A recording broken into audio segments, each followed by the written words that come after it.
Boa noite, pessoal. Hoje a gente vai falar sobre capacitores, né? Vou apresentar um pouquinho para vocês um pouco sobre alguns tipos de capacitor, como fazer a medição e um pouco do para que ele serve. Bom, esse vai ser só o primeiro vídeo, né? Vão ter mais vídeos explicando, né, o assunto de capacitores, porque é um assunto também que ele é bem extenso, né? Então vamos lá. Para quem quiser conhecer um pouquinho mais de capacitores, só aguardar a vinheta. Antes da vinheta, se você não é inscrito ainda, né, então inscreva-se no canal, porque isso ajuda bastante a gente. E se você gostou do vídeo, deixa aquele like, beleza, pessoal? Obrigado e vamos lá!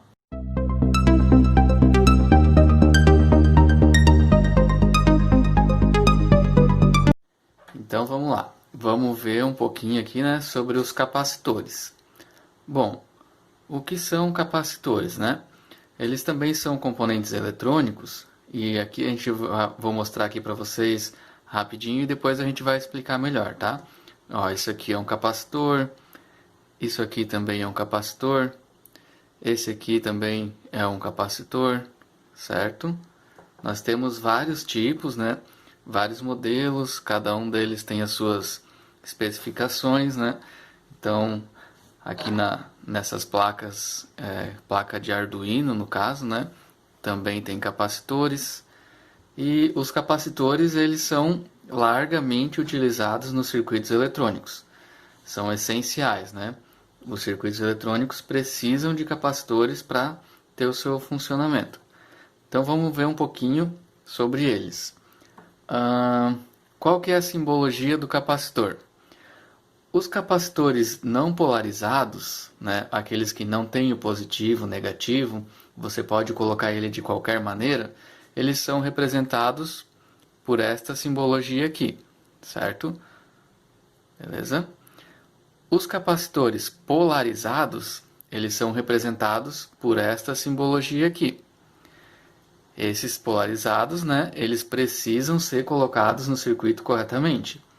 Por exemplo, se você tem uma fonte onde tem positivo e negativo, você precisa colocar o positivo do capacitor no positivo da fonte e o negativo do capacitor no negativo da fonte.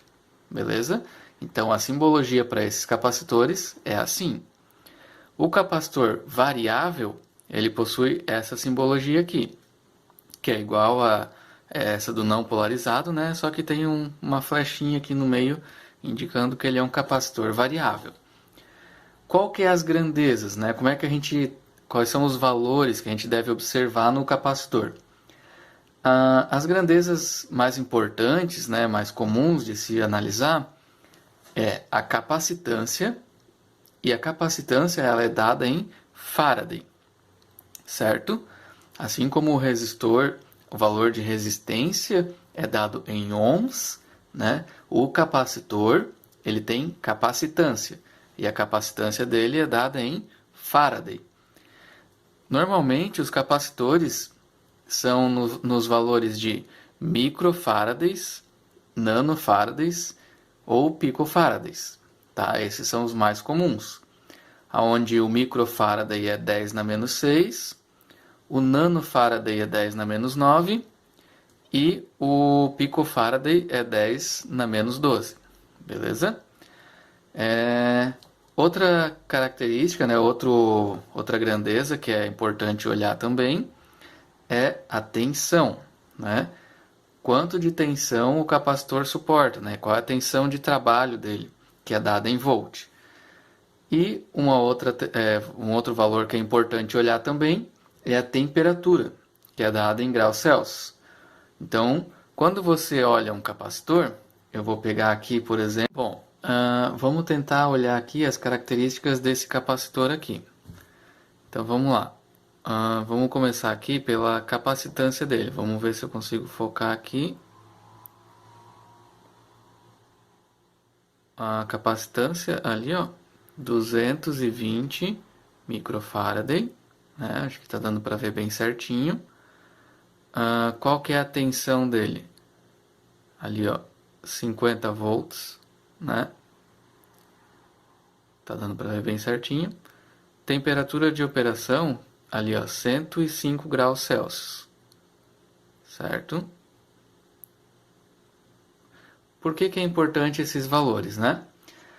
A capacitância é o valor, né, que ele tem de armazenamento, né, digamos assim.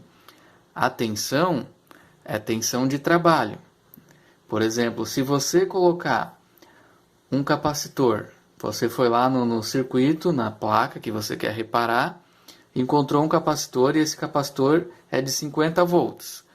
E aí então você viu que esse capacitor está estragado e você coloca um de 30, né?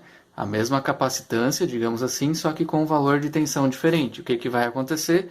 Esse capacitor vai queimar, né? Ele vai até talvez explodir. E a temperatura? Bom, se você colocar um capacitor de temperatura inferior, por exemplo, esse capacitor que a gente acabou de ver, ele é de 105 graus. Se você substituir ele por um, sei lá, de 50 graus, ele vai queimar.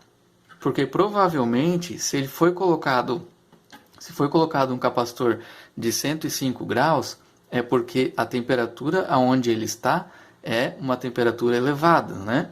Então ele tem que suportar essa temperatura. Se você colocar um capacitor de temperatura menor, ele pode também acabar sendo danificado. Mas então, praticamente, né, são essas grandezas que você deve observar no capacitor, as mais básicas, né? Capacitância, tensão e temperatura, beleza? Então vamos continuar.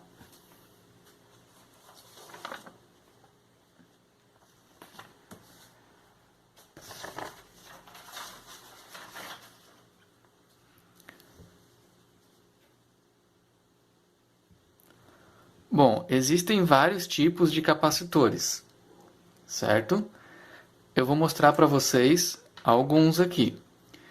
Existem os capacitores eletrolíticos.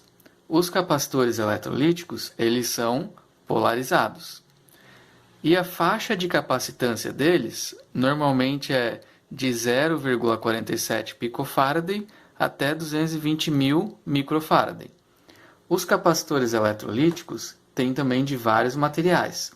Um deles é o capacitor eletrolítico de alumínio, que é esse aqui, certo? Esses capacitores aqui vocês encontram em muitas placas, né? Em diversos tamanhos. Quanto maior a tensão e a capacitância, maior é o tamanho físico do capacitor. Esse capacitor, notem que um lado dele tem esse tracejado aqui, né? Uma faixa metálica, uma faixa cinza, e o restante dele é preto. O que que isso quer dizer? Na faixa cinza, né, é o negativo. Então esse pininho dele aqui, ó, esse pininho é o pininho negativo e esse outro é o positivo. Então o capacitor eletrolítico, né, que é polarizado, ele sempre vai ter a identificação de onde é o negativo, beleza? Outros capacitores que a gente tem são os de filme. No caso tem esse aqui é um capacitor de filme, esse aqui também é, e esse outro aqui também é. Qual é a diferença, né? É a capacitância deles, né? Que esse daqui, no caso, ele é de 1 nanofarad até aproximadamente aí 0,5 microfarad, né? Umas medidas mais padrão, assim. Claro que podem existir valores diferentes. Esses capacitores aqui, normalmente são utilizados para filtro, tá? Para supressão de ruídos. Esse capacitor aqui, ele é mais utilizado como um, digamos assim, um estabilizador, né? Um filtro para que a tensão não fique oscilando muito, beleza? Existe também capacitor de poliéster, que no caso são esses que eu tenho aqui, né? Esse aqui no caso é bem pequenininho, né? Vou tentar mostrar para vocês aqui, mas acho que não vai dar para ver muito bem. São capacitores, uma carcaça assim de plástico, né? Ele é bem pequenininho e o valor da capacitância ele também vem descrito aqui no encapsulamento dele, na carcaça, né? Beleza. Como saber o valor do capacitor? Bom, uma das maneiras, né, é você olhando no encapsulamento do componente. No caso aqui, o o capacitor eletrolítico, vamos pegar esse aqui, ó. Ó, o valor da capacitância está ali, né? 2.200 microfarad.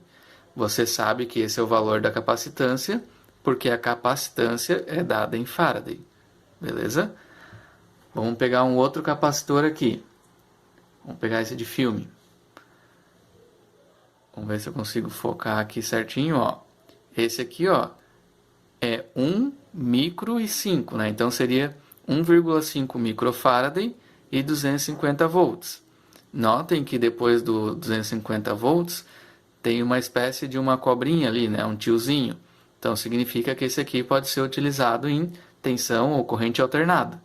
Inclusive aqui embaixo já diz a frequência de trabalho dele, ó, 50 ou 60 Hz. Então esse aqui não é um capacitor polarizado, né? Ele pode ser usado da maneira que você quiser. Pode ser usado na tensão ou corrente alternada. Aqui a gente tem um outro capacitor, né? Vamos ver aqui se a gente consegue encontrar o valor dele.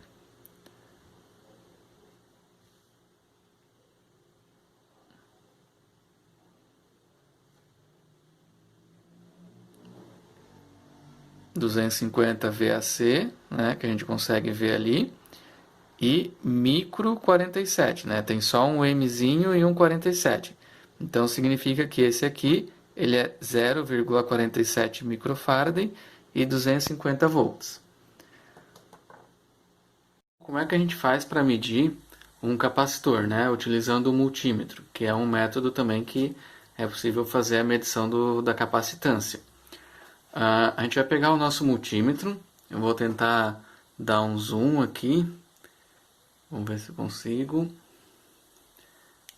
para mostrar para vocês, né, como é que é a escala de capacitor. Certo. A gente tem aqui, ó, alguns multímetros vêm com a opção de medir o capacitor, né, que seria este símbolo aqui, ó. A mesma simbologia do capacitor. Então a gente vai pegar e selecionar o capacitor. Nesse multímetro eu tenho que ir apertando o botão Select até chegar na função de capacitor. Como é que eu sei quando chega na função de capacitor? Porque a grandeza vai ser farad, né? Vamos ver se eu consigo focar aqui para vocês a indicação do multímetro.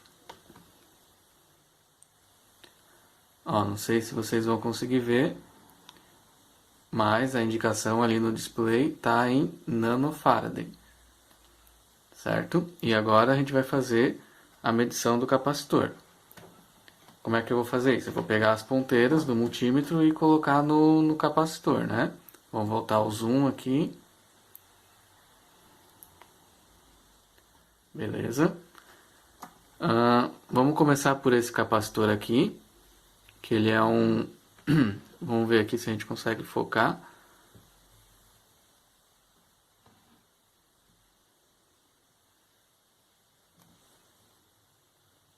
Ó, é um capacitor de 0,47 micro. E a gente vai ver se esse valor está sendo coerente, né? Então vamos lá. Vamos colocar as ponteiras aqui do multímetro em cima dele e fazer a medição. Ó, 0,471 microfarad. Legal, né? Certinho. Agora vamos ver um outro capacitor aqui. Esse capacitor aqui, ele é de 220 microfarad. Então agora a gente vai fazer a medição dele. Vamos botar a ponteira preta no lado negativo e a ponteira vermelha no lado positivo. Vamos ver quanto vai aparecer.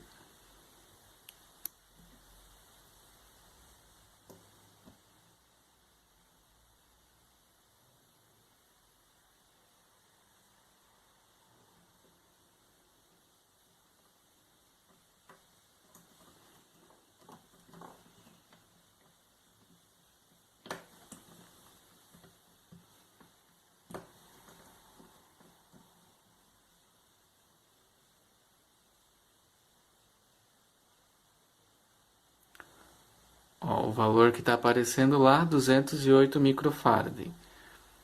Está variando um pouco aqui porque eu não estou conseguindo manter as ponteiras, ó, 207, 207.9, é isso aí, 207 microfarad. O valor dele que marca é 220, né? Mas na medição tá dando um pouquinho menos, mas ainda tá ok.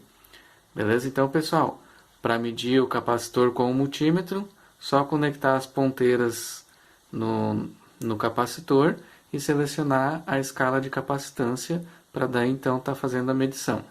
Bem fácil, né?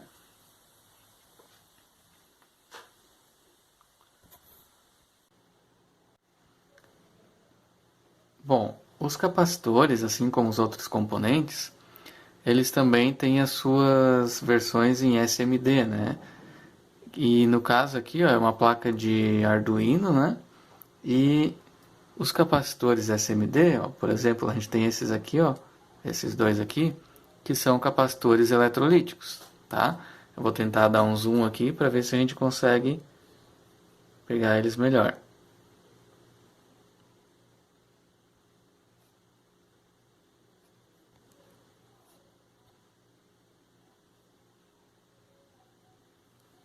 Olha só.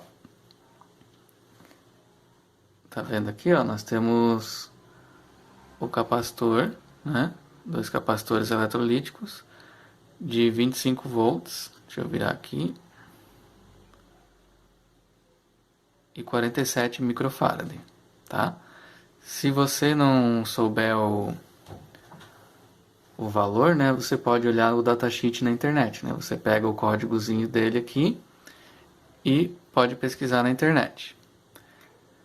Aqui, ó, esses outros capacitores aqui, ó, SMD, eles não têm a marcação do valor.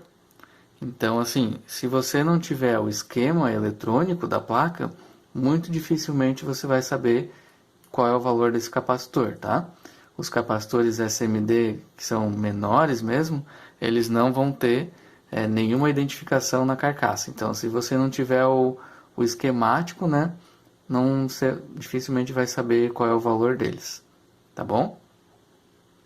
Dica se para quem quer saber se um capacitor, mesmo não sabendo o valor, se o capacitor pode ou não tá bom, uma dica é colocar o multímetro em escala de diodo, né? Igual como tá esse aqui, certo? Ali, ó, escala de diodo. E então você mede em escala de diodo o próprio capacitor, né? No caso aqui, ó, eu vou colocar entre os terminais desse capacitor, negativo e positivo, e apareceu ali, ó, 0,8 volts. Se o capacitor estiver em curto, ele vai aparecer esse valor aqui, ó, 0, né? Você vai pôr em escala de diodo e ele vai aparecer 0. Isso significa que pode ser que o seu capacitor esteja em curto-circuito. Então você pode retirar da placa e fazer a medição novamente. Se continuar dando esse valor assim, ó, de 0, quer dizer que esse capacitor está danificado. Se você tirou ele da placa e ele continua apresentando esse valor, o capacitor está danificado, ele entrou em curto-circuito. Beleza? Uma dica para quem quer fazer reparo. Bom, né? Então, falando um pouco sobre a aplicação, para que serve um capacitor, né? Uma das funções dele é estabilizar a tensão. Como assim, né? Imagine que nós tenhamos aqui, ó, uma rede de água, né? E você liga uma torneira diretamente na rede de distribuição de água, tá? Vamos desconsiderar esse desenho aqui embaixo por enquanto. E daí a sua torneira está ligada aqui diretamente na rede de água. O que acontece? Se a pressão da nossa rede de distribuição de água variar, ela vai variar aqui na torneira também, né? Vai sair mais ou menos água. Então, como é que a gente faz para resolver esse problema, né? Você pode pegar a sua rede de água, trazer até uma caixa d'água e então levar de volta para a torneira. Aí, assim, se a rede variar um pouco, né, você não vai sentir essa variação na torneira, né? Por mais que a rede tenha pequenas variações na pressão da água, a quantidade de água que sai aqui na torneira vai ser sempre a mesma. Essa é uma das ideias do capacitor. Fazer com que as variações que ocorram na fonte não sejam sentidas pelos componentes. Como assim, né? Vamos fazer uma simulação aqui. Imagine que a gente tenha uma fonte aqui de 24 volts, né? E essa fonte deveria ser 24 volts, só que ela tem uma leve variação. Ela varia de 23,5 até 24 volts. Então, vamos fazer o seguinte. Se a gente não tivesse esse capacitor aqui no nosso voltímetro, né? Ora ia aparecer 24 volts, ora ia aparecer 23,5, porque a fonte está variando. Agora, a gente coloca o capacitor aqui. Aí, vamos olhar esse gráfico vermelho agora. No começo, né, a fonte começou aqui em 23 volts e depois ela sobe. Quando ela sobe para 24, o capacitor subiu também, certo? Quando a fonte aqui vai descer, no caso para 23,5, o capacitor vai segurar. O capacitor armazenou uma energia nele, né? E ele vai manter esses 24 volts até que a fonte volte a 24 de novo. Aí quando ele volta, a fonte volta, carrega ele de novo. Então, numa situação ideal, o capacitor ele vai agir como se fosse a nossa caixa d'água. Por mais que a fonte tenha variações de tensão, o capacitor vai continuar mantendo ela contínua, né?